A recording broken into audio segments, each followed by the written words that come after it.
Donc l'étape suivante, c'est les relais. Alors voilà nos fameux relais. Donc il y en a 4. Donc les deux, c'est pour le filtre à quartz, pour passer émission-réception. Le filtre à quartz c'est commun. Donc on va le faire basculer en émission-réception grâce à ces deux relais.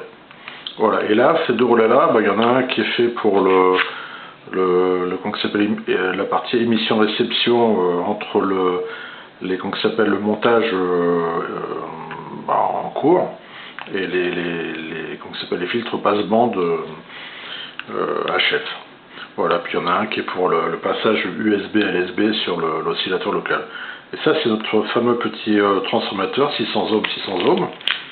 Voilà, ça je l'ai trouvé facilement sur internet, sur AliExpress d'ailleurs, comme ces relais-là.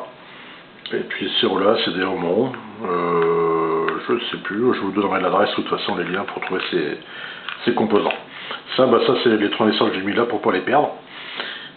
Donc il y en a un, c'est celui-là d'ailleurs, le fameux BC517 qui va commander un de ces deux relais-là pour l'USB LSB. Et deux autres ici, je me souviens plus ce que c'est deux N3905 je crois, qui vont servir pour comment ça s'appelle, je sais plus le nom, qui vont servir, ça va me revenir, pour le contrôle automatique de gain, je vais y arriver. Voilà, donc l'étape qui nous concerne, c'est de blinder ces 4 relais-là. Et puis celui-là, on verra ça plus tard, ça sera juste après en fait. Donc ce qu'on va utiliser, c'est ça, c'est du ruban adhésif cuivre, qu'on achète sous cette forme. Donc la marque, c'est 3M en fait qui fait ça. Et il en existe plusieurs largeurs, il y en a du moins large, plus large, des choses comme ça.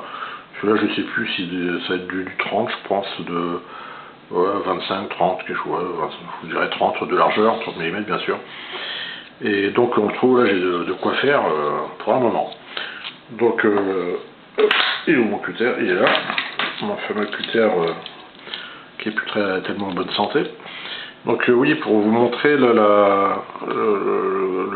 c'est un peu complexe, c'est-à-dire que c'est une feuille de cuivre, je vais essayer de le décoller en direct, voilà. Et c'est assez fin, c'est beaucoup plus fin que son support en papier là, vous voyez.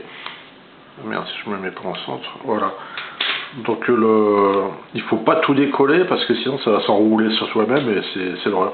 Donc il faudra le coller au fur et à mesure, gentiment. Par contre, avant ça, il va falloir savoir exactement la taille qu'il nous faut utiliser pour blinder le circuit. C'est-à-dire que là déjà, on fait ça, on tourne comme ça, puis on a la circonférence le périmètre du relais. Mais après, il y a le recouvrement. Donc si on regarde bien, si on recouvre, ça va aller beaucoup trop loin. Donc il faudra en fin de compte qu'on couvre à peu près jusque là, quoi. Donc il faudra retirer en fin de compte une partie là. Il faut couper donc la longueur et après retirer ce qui nous servira pas. Et après, il faut y aller gentiment pour coller le cuivre sur le run pour le blinder.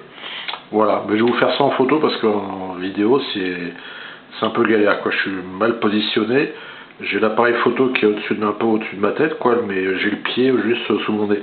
Donc je vois pas trop ce que je fais. Voilà. Donc je le positionne là. Et puis je vais vous faire ça en photo, ça sera plus simple. Et ça sera plus facile de faire des prises plus proches et puis plus détaillées. Voilà. Et bien à plus tard.